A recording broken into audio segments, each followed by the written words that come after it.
Saudações cavalarianas, aqui é Glênio Madruga e aparentemente tem viagem para o além com frete grátis esse mês no Oriente Médio. Se é a sua primeira vez no Clube dos Generais, seja muito bem-vindo, se não é, obrigado pelo retorno. Para abrir os trabalhos e as apresentações do dia, em uma ponta da linha, o nosso amigo professor e analista de defesa, Renato Kloss. Como é que tá, Paulo? Tudo bom, Mac?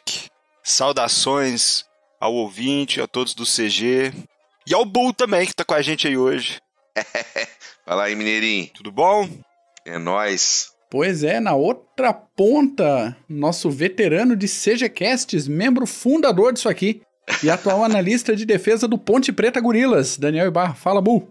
Tudo bom, Mac? Fala, Mineirinho. Tudo bom, Opa. pessoal? Estamos aí pra falar da viagem sem volta pro colo do capeta do Soleimani. Do pacote? O pacote que foi enviado pro... Mas assim, ele foi enviado em vários pedaços, né? Parcelado. Vão ser várias... A FedEx vai ter trabalho, vai ter que, entendeu? Ficar enviando um pedaço por vez pro colo do capeta, mas ele se vira. Agora eu não sei, ele merece 40 virgens? Ele, não sei, como é que é? Ele entra no protocolo? Então, mas tem aquela coisa, né? Eles dizem por aí, e aí eu vou ser bem sincero com vocês, eu ouvi falar isso, e não me lembro da fonte agora, então é uma básica punhetação, de que quando eles traduziram o Alcorão do seu idioma original, que eu também não sei qual é, parece que esse negócio de 70 virgens era, na verdade, 70 quilos de fruta seca. Ah, é 70, eu falei 40, é 70. Fruta É seca. 70, você já quer diminuir as frutas secas dos caras, né? Os caras já vão ficar loucos Então, comigo. cara, de repente o pessoal que se mata lá achando que vai encontrar 70 virgens, vai encontrar Acha um 70 saquinho de quilos tâmaras. de tâmaras ou de damascos, ou de Pêssego uva seco. passa, Uva passa. pêssego seco, pra enfiar no cu. Essa colinha. Ah, Puta que o pariu. bom, Mas ele não encontrou ninguém não, viu? Eu É. falei, tá indo por pedaço ainda, não deu pra repor o menino, não. Tá indo igual o tweet, né? 140 caracteres de cada vez. tá indo via FedEx. Gente, o assunto dessa semana veio porque o nosso então citado general iraniano Qasem Soleimani foi despachado para o além por ordem do presidente Laranjão e segundos depois já começou uma guerra de discursos seguida de uma batalha de memes por toda a internet. Teve, nesses últimos dias, desde o Colin Kaepernick dizendo que o ataque foi um ato de imperialismo americano, teve um monte de gente chamando o Trump de terrorista. Teve comemoração no Iraque, teve choradeira no Irã, teve velório com o corpo do Soleimani sendo transportado por uma enorme caminhonete americana. Tem gente sofrendo por antecipação porque, de alguma maneira obscura, essas pessoas sabem que a Terceira Guerra Mundial finalmente vai começar. E esse pessoal, curiosamente, é o mesmo pessoal que falou da Terceira Guerra Mundial na eleição do Laranjão. Depois falaram em Terceira Guerra Mundial nas negociações com a Rússia, depois nas negociações com a Coreia do Norte e até agora nada de Terceira Guerra Mundial. Mas vamos citar aqui quem foi o Soleimani por linhas altas, porque o assunto de vocês está muito melhor do que o meu. O Soleimani iniciou a carreira militar em 1979, durante a Revolução Iraniana, e teve 6 semanas de treinamento só antes de ir para o combate. Durante a Guerra Irã-Iraque, ele teve destaque suficiente para ser chamado de herói nacional e ganhou ainda mais destaque comandando operações atrás das linhas iraquianas, e nos anos seguintes alcançou funções de liderança que permitiram a ele ampliar a influência do Irã no Iraque, principalmente apoiando grupos que faziam oposição ao Saddam Hussein. Depois do ataque de 11 de setembro de 2001, que curiosamente vai em breve fazer 20 anos, e eu tô me sentindo velho agora nesse momento, os americanos chegaram a buscar o apoio do Soleimani para definir alvos estratégicos no Afeganistão. Mas já no ano seguinte, o Irã foi classificado como parte do chamado Eixo do Mal. A partir deste ponto, o Soleimani trabalhou para ampliar ainda mais a influência do Irã na Síria e junto com outros aliados. Segundo diversos analistas, se não fosse o Soleimani, o Estado Islâmico teria sucesso em toda a região, inclusive no próprio Irã. E agora ele não era somente um herói, mas um mártir vivo da revolução. O sujeito era, de fato, um combatente carismático e eficiente, um grande tático, um estrategista de respeito, um sujeito que falava tranquilo, que decidiu continuar em combate em vez de seguir a carreira política, mas também foi o homem que organizou, por exemplo, entre outras situações, um ataque contra um centro judaico na Argentina em 1994 que feriu 300 pessoas. Atualmente ele era chefe do corpo da Guarda Revolucionária Islâmica do Irã, força esta que operava há alguns anos no Iraque e na Síria. Apresentado rapidamente o homem, um fato inicial é o seguinte: os Estados Unidos não se bicam com o Irã desde que o Irã era a Pérsia, mas como a situação chegou nisso, e agora eu abro para vocês o que aconteceu nos últimos tempos para chegar à situação internacional do Trump mandar um drone Reaper MQ-9 buscar o Soleimani lá em pleno aeroporto internacional do Iraque. Olha, eu tenho um nome para você. Manda. Barack Hussein Obama. Foram 8 anos de governo Obama, onde terroristas do calibre do Soleimani tiveram a cabecinha coçada por ele, e onde ele pôde agir da maneira que ele quisesse, como ele quisesse. Reforçou o Hezbollah a ponto do Hezbollah ser um governo paralelo dentro do próprio Líbano. Aquele acordo espúrio que o Trump cancelou assim que ele entrou no governo com o Irã, deu ao Irã uma puta margem de manobra e muito dinheiro. Então, o Soleimani veio crescendo durante esses 8 anos de governo Obama, nadando de braçada. Tô errado, Paulos? Tá certíssimo. A verdade é que o Irã vem preenchendo, e até pela figura do Soleimani, ele vem preenchendo esse vácuo deixado pelos Estados Unidos no Iraque de uma forma bem efetiva. Então, principalmente nesses últimos anos, o que os Estados Unidos deixaram de fazer, ou falharam ali, o Soleimani, junto de seus tentáculos, vale lembrar que ele é o pai da geopolítica iraniana na região, acabou preenchendo e se estabelecendo no Iraque. Tanto no Iraque como na Síria e no Líbano. Vale lembrar que o Irã tem uma cabeça de ponte nesses países, principalmente com aquelas milícias. No caso da Síria, quando foi o Soleimani mesmo que organizou aquela transferência de quase 50 mil soldados xiitas para fazer frente junto aos jihadistas lá na Síria, do mesmo modo que o Soleimani é o link, né, a ponte junto do Hezbollah no Líbano, e ele que organiza o suprimento de mísseis e foguetes que ameaçam Israel. Então, tudo isso onde os Estados Unidos deixaram de, como o Bull falou e andou passando a mão na cabeça, principalmente o Obama naquela época, que fez o Soleimani e o Irã crescerem muito. Então, eles foram chegando aos poucos, mas é muito interessante como se desenrolou essa questão. O background, bom, todo mundo deve conhecer o Irã. Ele já, vamos supor, desde a invasão americana no Iraque em 2003, 2004, naquela época, ele já vinha expandindo sua influência no Oriente Médio, principalmente nesses 3 países que eu citei, Líbano, Síria e Iraque. Bom, os Estados Unidos vêm fazendo frente a essa expansão da influência iraniana através daquela guerra econômica, sanções, para endurecer a vida dos iranianos e quem sabe até ter uma mudança de regime lá, coisa que é bem difícil, e também apoiando ataques contra as milícias apoiadas pelo Irã. O Irã respondeu através do aumento da força no Iraque, e que foi respondido pelos Estados Unidos com ataques aéreos. Bom, isso levou a embaixada americana a ser quase invadida pelas milícias pró-Irã nesses últimos dias, que levou essa estratégia de decapitação. Nós já citamos essa estratégia de decapitação várias vezes aqui no nosso CGCast, que é aquela estratégia de você cortar o mal pela raiz. Só que, como eu também falo, em organizações bem enraizadas, já bem estruturadas, né? Bem estruturadas, é difícil. Você não é à toa que já outro caboclo lá já entrou no lugar do Soleimani. E olha que beleza, foram 3 de uma vez, beleza não, né, sacanagem, mas foram 3 de uma vez.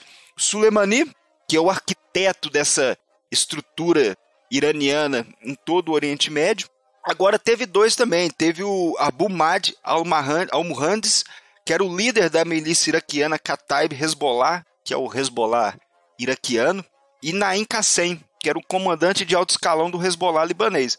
Então, foi Que pacote, hein? juntaram ali bem, foi um tiro certeiro. Já mandaram 3 de uma vez. Foi uma bela porrada. Agora, de fato, há uma escalada na tensão entre Irã e Estados Unidos, só que o mais importante, que eu acho que eu não sei nem se, sei lá, né, nas notícias que o ouvinte, todo mundo escolhe para se informar, bom, no final de dezembro ocorreram 3 ataques aéreos no dia 29/12, para ser mais preciso, contra posições do Kataib Hezbollah, junto de 2 ataques aéreos na cidade de Caen, que é na fronteira da Síria com o Iraque, contra posições de milícias iraquianas patrocinadas pelo Irã. Isso foi uma resposta ao ataque do dia 27/12, quando milícias pró-Irã também atacaram a base K1, perto de Kirkuk, onde mataram 1 americano e feriram 4. Então, isso é apenas a escalada do que estava acontecendo desse final de ano até tentarem invadir a embaixada e que levou os Estados Unidos a acabar com a farra de uma vez, matando o Qassem Soleimani. Agora, se a gente sentar e perceber toda essa escalada, desde do ataque das bases em Kirkuk até antes, vale lembrar que o Irã, no meio do ano, atacou as linhas internacionais, as linhas marítimas de transporte de commodities e petróleo no Estreito de Hormuz. Eles atacaram, derrubaram um drone americano, lembram? Em junho, julho, eu não lembro. Depois atacaram as bases sauditas, porque até agora foi o Irã. Pô, lógico que foi o Irã, quem que vai atacar a base daquele jeito? E atacaram de uma forma bem inovadora. Eles atacaram não para destruir, mas apenas para danificar. Então eles conseguiram, numa atacada só, cortar pela metade a produção de petróleo na Arábia Saudita. Só que lá a produção de petróleo é redundante, então é só você diversificar ali. Eles possuem formas de diversificar, eles precisam correr atrás, mas existem outras refinarias lá. Mas esse ataque mostrou até um aumento na tolerância ao risco do Irã, que ele estava aplicando a coerção. Nada mais é do que você fazer uma ação esperando que o seu oponente vai ver essa ação e vai esfriar um pouco as relações. O que o cara pode fazer? O que não aconteceu, né? Então, se você for ver desde o começo do ano, essa relação entre Irã e Estados Unidos estava quente, numa escalada, começou aos poucos, até o meio do ano, depois veio em setembro esse ataque nas refinarias, e agora os Estados Unidos atacando as milícias pró-Irã no Iraque, e o Irã também respondendo com elas, tentando invadir a embaixada. Já houve um ataque de mísseis na Zona Verde, mas isso não é do Irã. Isso é das milícias que querem fazer alguma coisa lá na área e jogaram os mísseis. Agora a pergunta que não quer calar. O que irá acontecer? Bom, ninguém sabe o que vai acontecer. Quem sabe o que vai acontecer a porra do futuro? Ninguém sabe. O Irã pode muito bem, tem várias opções. A única coisa que nós sabemos é que será um ataque, vai ocorrer uma resposta, porque senão eles vão eles vão ser declarados bundões do ano. Vai ocorrer uma resposta, só que vai ser um ataque efetivo e que não cause um confronto direto com os Estados Unidos. Então, esse é vamos supor, se você for fazer uma análise preliminar disso, o Irã já está quebrado por causa das sanções.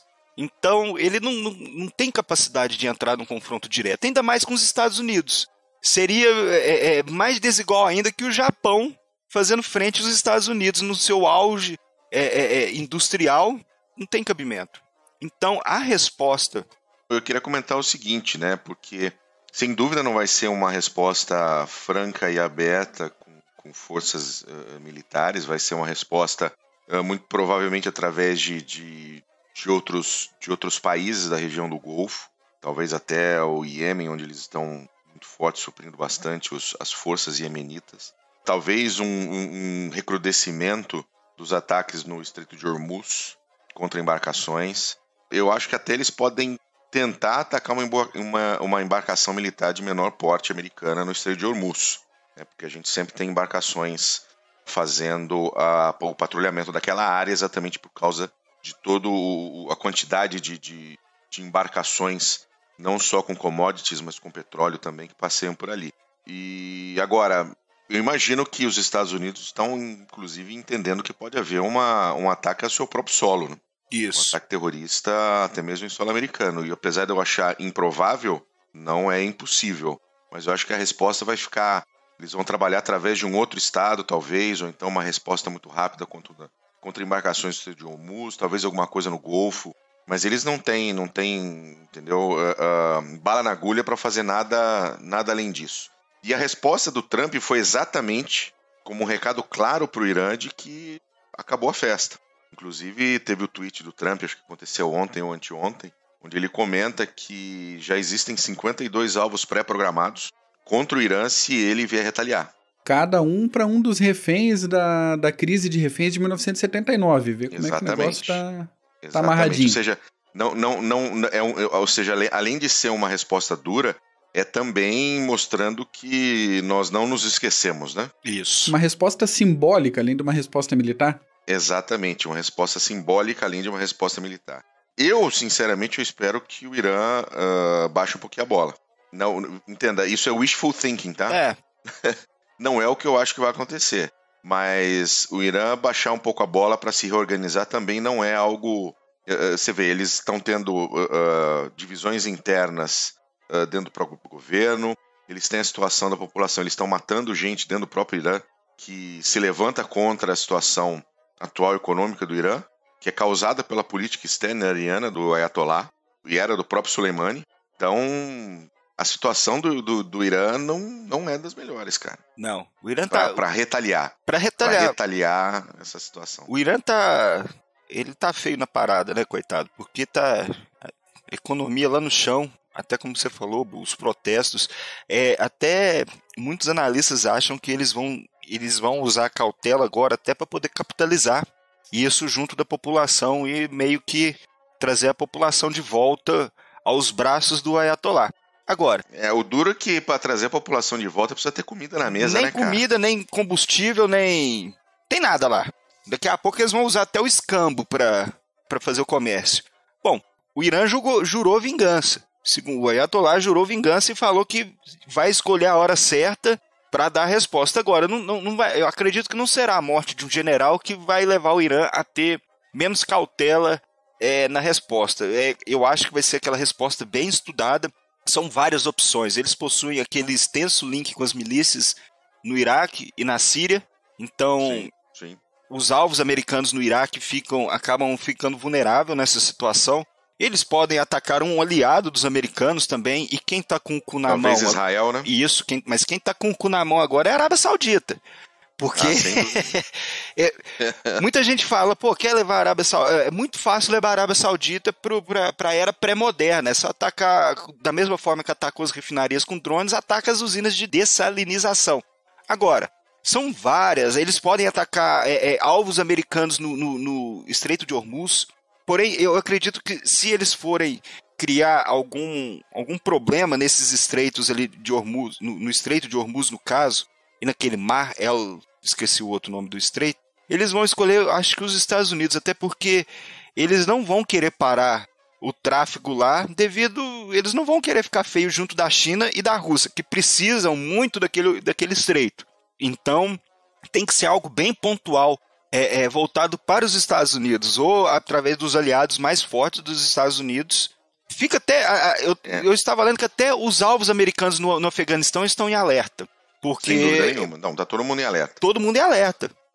Mas uma coisa que eu acho interessante, essa mudança efetiva de ação dos Estados Unidos com relação ao Irã e a outros, vamos colocar entre aspas, inimigos, dando uma temperatura diferente para a deterrência americana, né, cara? Exatamente. Como os americanos vão passar a lidar com esse tipo de afronta, ou seja... Vamos pegar 2 ataques a embaixadas paralelos, Benghazi e esse. Ou seja, Benghazi simplesmente fecharam os olhos e deixaram a serem atacados e americanos morrerem e bandeiras queimadas. E esse ataque contra a embaixada em Bagdá levou uma resposta muito rápida militar americana para defender a embaixada. Eles já viram que já se ferraram aquela vez e não vão... Até o Trump falou que o papel dele é proteger os americanos, proteger as embaixadas, proteger os diplomatas. Até foi esse o ponto que ele falou.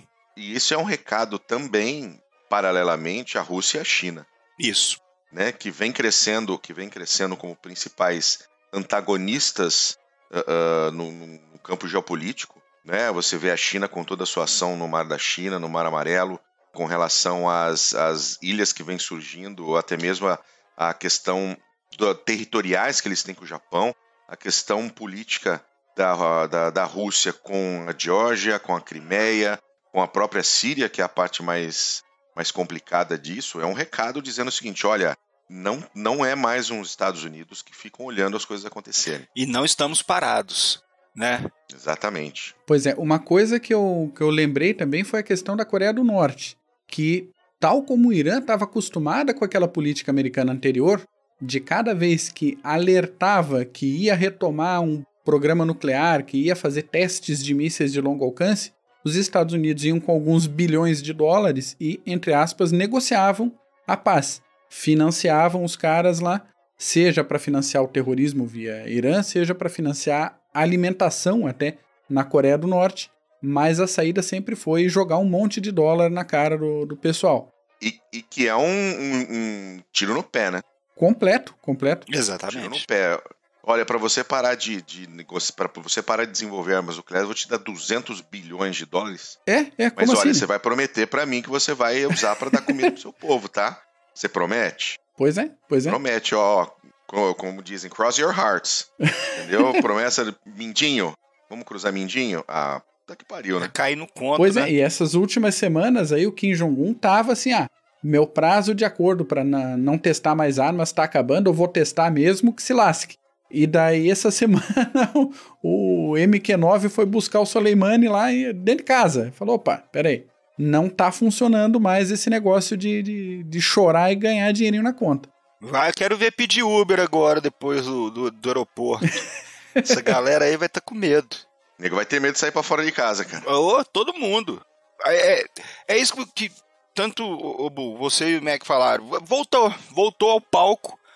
Essa política, principalmente agora a Coreia do Norte, que tá... o Trump se juntou com o Kim Jong-un, mas agora tá meio que não... Eles falaram besteira, agora nós vamos continuar testando as armas. Isso é um recado também para eles, falando, olha, fica andando fora da linha do que nós discutimos e tem a chance de, se você bagunçar comigo, eu te bagunçar também.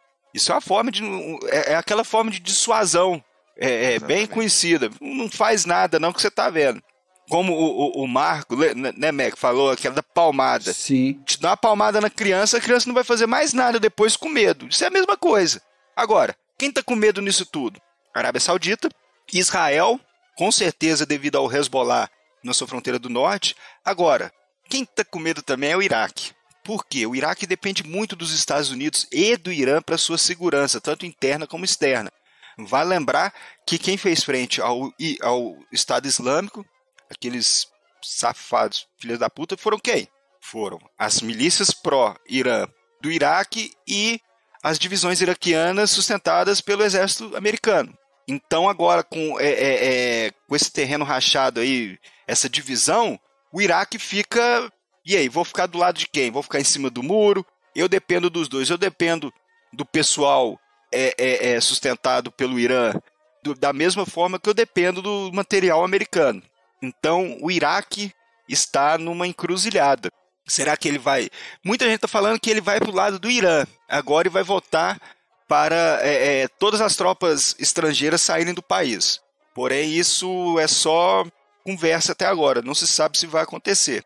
A Arábia Saudita, né, como nós discutimos, está quase que numa linha de frente nessa cruzada entre Estados Unidos e Irã. E já teve o ataque nas refinarias em setembro.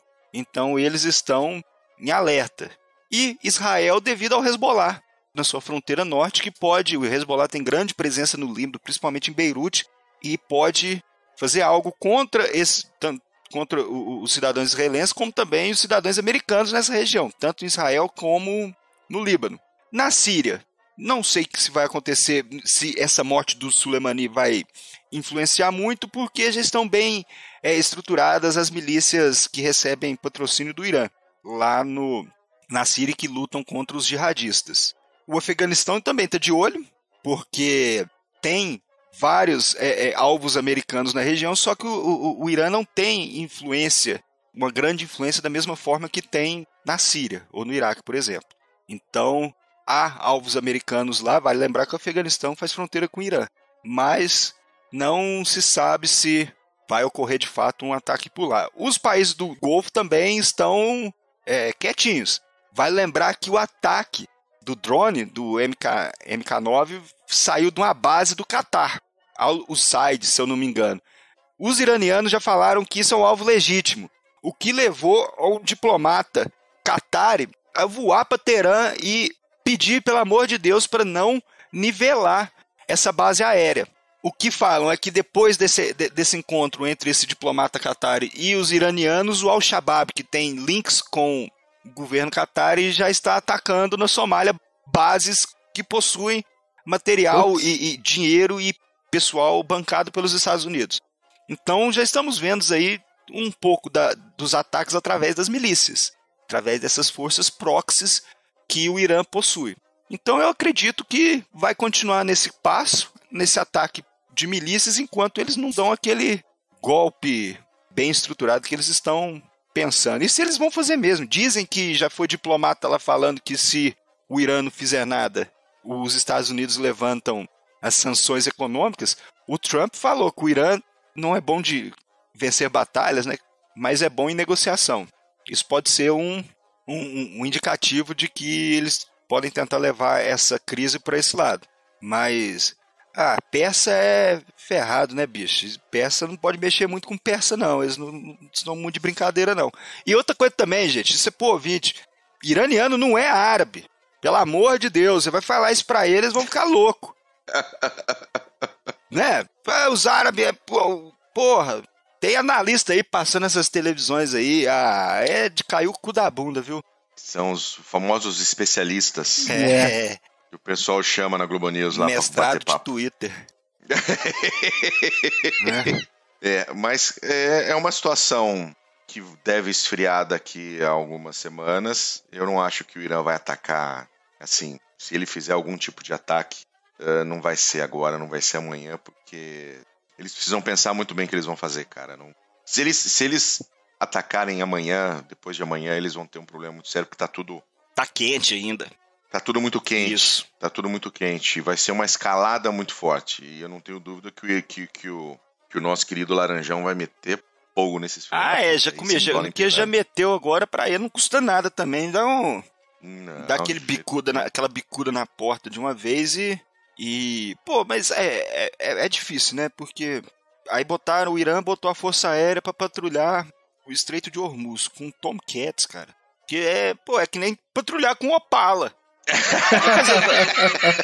Vai fazer frente com os Estados Unidos? Não dá. Ai, meu Deus do céu. Não, de jeito nenhum. Mas ele tem que fazer algo com o que ele tem na mão, né?